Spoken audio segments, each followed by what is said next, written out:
Nous sommes aujourd'hui à l'usine Biotech Environnement où sont fabriquées nos machines Red Organic pour le déchet alimentaire. Nous sommes sur une ROP 50 qui est similairement la même chose que la ROP 100. Je vais vous montrer la notice d'utilisation pour que votre machine soit la performante possible.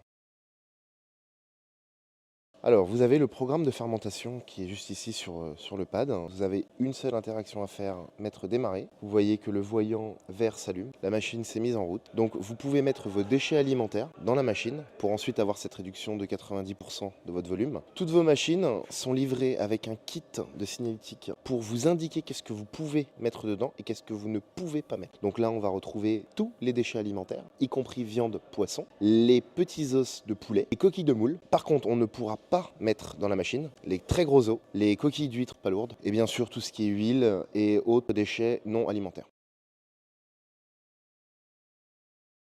Concernant le programme de déchargement, une fois que votre cycle est terminé, il faut appuyer sur programme de déchargement, démarrer, une trappe va s'ouvrir et la machine va se décharger automatiquement. Vous voyez que le voyant rouge et vert est allumé. Le déchargement dure environ 13 secondes. La machine fait une rotation en avant, fait une rotation en arrière, vide le substrat dans une petite caisse. Les voyants s'éteignent pour indiquer que le déchargement est terminé. Vous ouvrez la porte et vous reprenez votre petite caisse où il y aura votre substrat.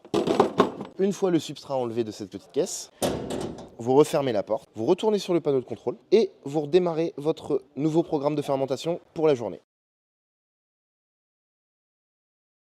Concernant les organes de sécurité, vous voyez bien que la machine est allumée, est en marche, le voyant vert est lumineux. Vous pouvez ouvrir la porte, mettre vos déchets à l'intérieur, la machine va s'arrêter, elle clignote et elle redémarrera automatiquement toute seule. Pas besoin de faire une interaction avec le panneau de contrôle. Vous avez un bouton d'arrêt d'urgence que vous pouvez éteindre à tout moment. Votre cycle, bien évidemment, sera rompu et il vous suffira juste de remettre en route la machine et de reprendre un nouveau programme de fermentation.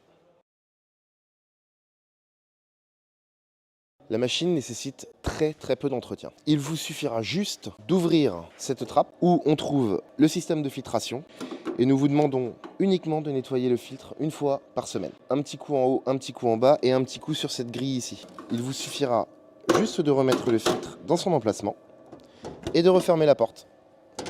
Concernant la partie élec, une clé vous sera automatiquement fournie avec la machine. Et voici le panneau électrique. Le panneau est très facile d'accès pour un technicien pour pouvoir intervenir sur la machine en cas de problème.